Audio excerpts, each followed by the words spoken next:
Hi everyone, I'm Cassie. Welcome to my channel. And if you watched my last video and wondered why I kind of suddenly disappeared, it's because 2 days after making that video, I fell and severely injured my left wrist. And have been in this the past month and a half, and I'm finally allowed to take it off and use my left hand again, which means I'm able to edit and write again. So yeah, that's why, even though I've been healthy and have really been wanting to make videos, I haven't been able to because I haven't been able to write or edit or do pretty much anything. So that is where I have been. And so today I'm doing my October TBR, and then this video comes in 2 parts. 1, books I want to read for myself, and then 2, books I need to read for class. So we're going to start with the books I want to read for myself. So first book I want to read is Kwaidan. I used to speak Japanese, but I don't know how to read that without it being in katakana or hiragana. So yeah, this is a book of Japanese ghost stories. It was originally published in 1905 under the name of Kawani Stories and Studies of the Strange. There are 17 stories in this book, and I have read a couple of them. I performed this story 3 years ago at a Asian Halloween event for the school I was going to at the time, and we also did a couple more stories from this book. So I'm probably not going to read those stories, and I'm not going to read all the stories in this book. And honestly, just I love the artwork in this book. It's so gorgeous and so like really 20th century Japanese art, which is like one of my favorite periods of artwork. So I'm excited to go through these and learn some more Japanese ghost stories. And eventually, the second book that I have is also based on a Japanese ghost story. It's The Suffering by Lynn Chapako. I'm not actually entirely sure if this one is based on a Japanese ghost story. I think it might just be based on Japanese folklore and like a regional lore, not like a national story. The first one, The Girl from the Well, was based on a national ghost story. I'm actually 130 pages in. I started this book over the summer, but I didn't like it as much compared to the first one just because the person who was telling the story was a completely different character than the first story. They had the same characters in it, but the thing that I really loved about the first story was the person that was telling the story. It was seen from the ghost points of view, and now it's seen from the main character's point of view, who is a teenage boy. And so was slightly annoying, but now that's Halloween, I'm going to finish it because I actually think this book is based in October. So I'm excited to finish this. And then the next book I have is also by Lynn Chapako. Honestly, I mostly just bought this because of this gorgeous cover. Look at how gorgeous this is. The back says, "Talking always makes my nose get really stuffed up. Let me be clear, I never intended to raise my brother from his grave, though he may claim otherwise. If there's anything I've learned from him in the years since, it's that the dead hide truth as well as the living." So, when eventually I picked this up, I thought it was based on like our time in this world, about a girl with special powers to bring her brother back from the grave. It's actually high fantasy, which I'm not the biggest fan of. I liked Aragon enough. I thought it's high fantasy, so the girl is actually from a family of witches and has this really rare power of raising people from the dead, as I've said, and she's sent to live with another witch to train under her who also has the same power of rising people from the dead, and she's sent to train with her because there might apparently be a war starting.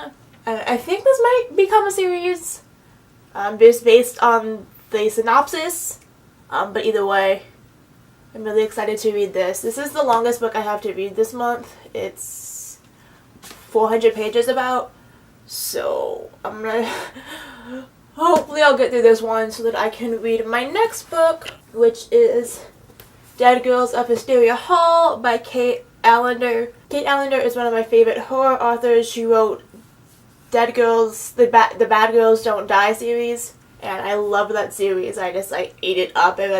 I read one book of that for 3 years every Halloween, and so I'm excited to read another Kate Allender book for Halloween. So I originally thought this book was based on a boarding school, but it's not, which is sad because I love boarding school stories. but it's actually about a girl who moves in, I guess, this gigantic house back here, which used to be an insane asylum, and even though it's no longer an insane asylum, and there's all the patrons that were there have dead or have moved to different asylums or have been released. Obviously, if you know anything about how ghost stories work, and about, if you're into ghost hunting, you know that usually these places are full of mischievous spirits. And so the young girl who moved into this house has to deal with all these mischievous spirits. So this is going to be fun. This is a really short book. It's a little bit over 300 pages. And Kate Allender's writing is really fast-paced and fun to read. So hopefully I can get through The Bone Witch so I can get to this book this year. Though I might actually just put this first and then read The Suffering and The Bone Witch. So now part 2, books I have to read for class. So this semester I'm in a class talking about North Korea in America, like how the news portrays North Korea. And so for that we have to read a lot of books. So the first book I have to read this month, or finish this month, is Without You There Is No Us by Suki Kim. Suki Kim has a previous novel called The Interpreter, I believe. This is kind of a memoir journalistic story. Suki Kim goes into North Korea as a teacher to teach an elite private school for like the elite of North Korea's like college-age students, and she kind of goes into like her past with South and North Korea and her feelings for the students, and a little bit about the North Korean politics. So I haven't read anything new, political, or like information-wise about North Korea in this book, but I've also read quite a few books about North Korea. So I'm also seeing this book as a memoir right now, besides the fact that she says it's investigative journalism. That's basically what the point of reading this book is in the class. Is it journalism or is it a memoir? The writing is really good, so it's really easy to get through. So I'll probably have this done way before I need to have it done for class. The second book I'm reading for class is a comparison between The Birth of Korean Cool and Without You There Is No Us. So this book, it's got a little bit of like personal stuff in it, but that's mostly used to explain information that the author talks about. It goes into a lot about like the history of North and South Korea.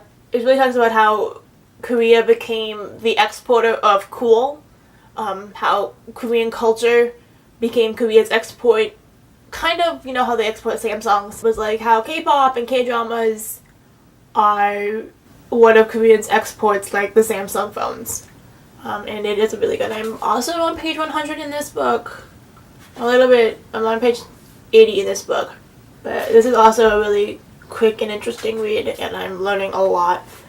It's making me really excited to go to South Korea this summer if, we don't start a war with North Korea. So I'm praying we don't start a war with North Korea so that I can go to South Korea this summer. And the last book I have to read for this class I don't actually own yet, because I don't have to read it until close to the end of the month, and it is The Joy Bridge by Martin Lemon. There's a picture of the cover. I don't really know much about this book, so I just looked it up on Goodreads real fast. And it is actually a fiction novel. It's the only fiction novel we're reading for this class. And it's based in 1970s South Korea, at the demilitarized zone, which is funny because it's the most militarized place in the world. So yeah, I'm not really looking too much to reading that book, as I guess it's supposed to be a crime novel. I don't really like crime novels. So we'll see how that book goes. I don't have that book finished till November though, so probably won't be in my wrap-up at the end of the month. So yep, those are the books that I am reading this month. It's kind of a lot, but I also have a big break in the middle of the month, so I'll get a lot of reading done then. And I'm also like halfway through a lot of these books that I have to read, so that should make it a lot easier. Okay, I have no idea what's going on with my voice right now. Probably a lot of allergies. So I will talk to you all soon. Peace!